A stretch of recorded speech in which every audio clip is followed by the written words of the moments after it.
Well, I'm getting close to the end of the rebuild of this BSA A65 engine.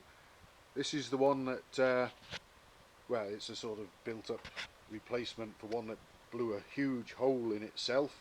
So I used the remains of that engine plus a donor engine, picked out all the best bits and pieces, and ended up with this. And it's got some brand new parts in it as well, including pistons and conrods and rebored cylinders and so on, and the best of everything else really.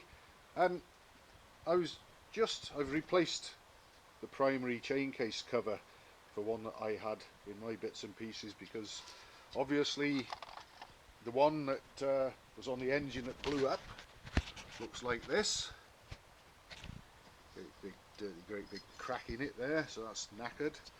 And the one that came with the donor engine has got all sorts of scuffs and scratches on it, and one of the fastening points for the little round inspection cover is missing, so I'd have to have had some alloy welding done, and then fiddled about drilling and tapping a hole in the right place, and then trying to polish this lot out.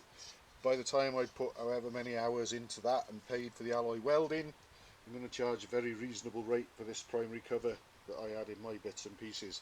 But just putting the final touches to it, and I fitted these two inspection plugs that came out of the very badly cracked and damaged original cover, and I just thought I'd share this. Same can be found here, although they're in the wrong places. They should be swapped over.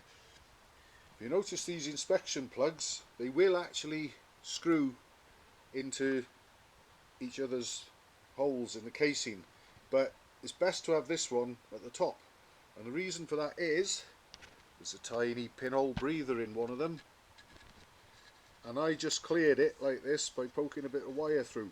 They quite often clog up when people polish them, especially if you're using the likes of Solvol or something, and then that'll go off and harden and plug the hole, and that can give rise to oil leaks out the back of the primary case. That little tiny hole there just prevents any pressure building up in there, and helps keeps leaks under control. So it's always worth bearing that in mind, that one of them has a pinhole in, the other one doesn't, and the best place for the one with the pinhole is up there.